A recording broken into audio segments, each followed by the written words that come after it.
All right. So now, devotees, we are going to go on to mantra number 5. And here we are, mantra number 5, which has got some similarities, further contradictions about the Lord, which for the devotees, particularly the advanced Mahabhagavats, they're not problems, they're not confusing, but rather they're inspiring the devotee. How wonderful is my Lord. So mantra 5. Tad ajati tad naijati, tad dure tad vantike, tad antarasya sarvasya, tadu sarvasyasya bhayata. The Supreme Lord walks and does not walk. Oh, he is far away, but he is very near as well. Oh, he is within everything, and yet he's outside of everything. So, Krishna. So these are all contradictions. Oh, gosh. He walks, he doesn't walk. He's far away, but he's very near. He's inside, but he's outside. Oh, Krishna, what's going on here? So when Prabhupada gave a class on this verse also, you can look them up. 1970, there's the series on the Isopanisad. So on this verse, Prabhupada said, this is just a little excerpt, just like a crude example I give you, that the sun at noontime, it is on your head, and somebody walking eastern side or western side, he also sees the sun is also walking with him. You get the idea? You may be in Johannesburg, I may be in Durban, but the sun is over both of our heads. So long ago, about 40 years ago, when I was householder, my second son, he was 4 years old. He was walking with me and he said, "Oh, Father, why the moon is coming with us." This is very intelligent. Yes. So similarly, if a material object can walk so swiftly, you've seen, you're going on airplane or train, you'll see the moon or sun is going with you. So how is it not possible that Krishna can walk? How is it impossible for Krishna to walk, although he's situated? But you ask your friend, where's the sun? Where's the moon? He'll say, oh, it's on my head. So in other words, you cannot say that the sun or the moon is walking, but at the same time it is. Okay, so let's just dive into the purport. First paragraph here. So, Prabhupada explains that that these contradictions are being presented and they prove the inconceivable nature of the Lord. Of course, ordinarily, as Prabhupada explains, ordinarily, it's illogical to say that if someone can walk, that they can't walk. But in the case of the Lord, such a contradiction, Prabhupada says, simply serves to indicate his inconceivable power. So, the thing is, and it was inferred in the previous purport just now, that, not just inferred, but we were told that with our limited fund of knowledge, we cannot accommodate such contradictions. we will become confused and have to make a decision. Either he can walk or he can't walk. It's got to be one or the other. But now here, we're not dealing in terms of our limited material faculties, imperfect senses, illusion, condition, etc. Here, we are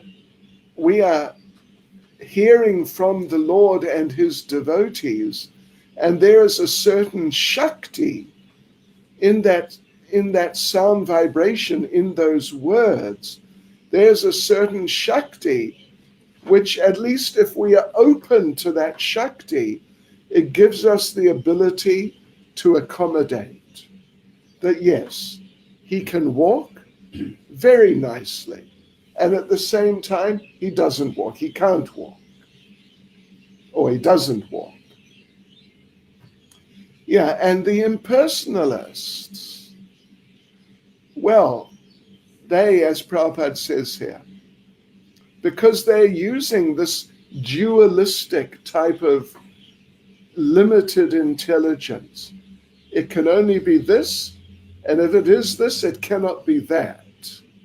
So the impersonalists, they also have that type of dualistic intelligence, that the absolute truth, it can either, they say it's impersonal because he's too big to be a person. Look at us, we're persons. And, you can't have a person that big. So he is impersonal, he can't be personal.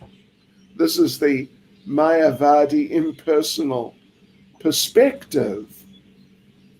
You got to make a choice, impersonal or personal, and their choice is impersonal. Our choice is both. He's personal, but he has his energies, and his energies are energies. They're not actually persons. This is the point, yeah. So Prabhupada goes on to say that, what does Prabhupada say? The members of this is the end of the first paragraph, the members of the Bhagavat school, adopting the perfect conception of the Lord, accept his inconceivable potencies, and thus understand that he is both personal and impersonal. The Bhagavats know that without inconceivable potencies, there can be no meaning to the words Supreme Lord. Wow, that's powerful.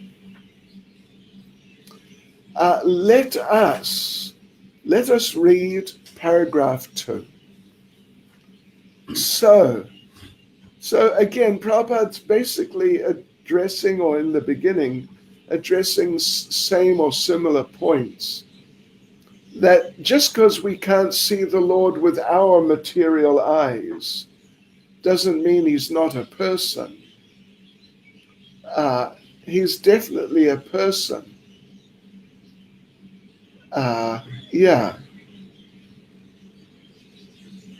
That, what are our capacities?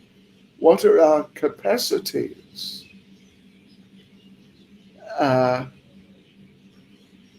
Here, the Isopanisad refutes the idea of him not existing because we can't see him, being far away.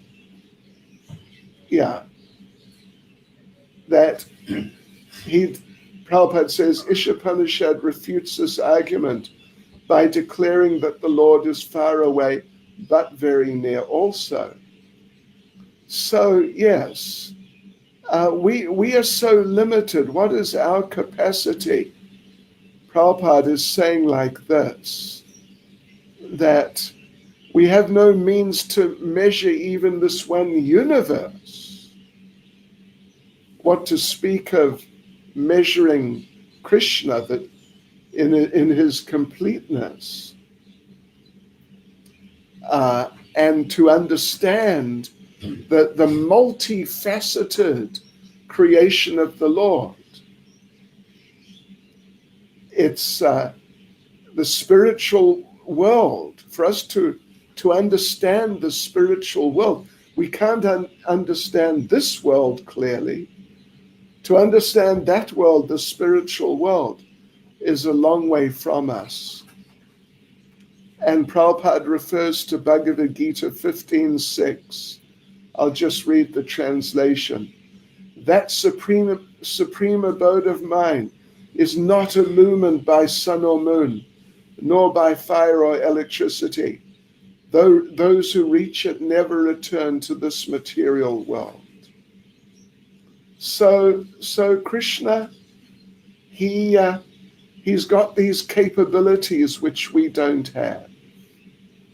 And his abode has capabilities which this abode, this material world, doesn't have.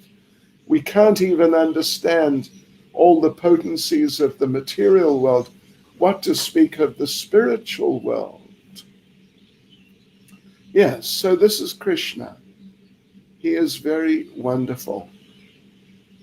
As Prabhupada says, despite the Lord's being so far away, he can at once, within less than a second, descend before us with a speed swifter than that of the mind or wind. He can also run so swiftly that no one can surpass him. This has already been described in the previous verse. Yeah, so there's some sort of overlapping there. But repetition of a good thing is good. So we will continue tomorrow, devotees, reading the verse, of course, again, and then we'll carry on from paragraph 3 of the purport. Hare Krishna. Srila Prabhupada Ki Jai.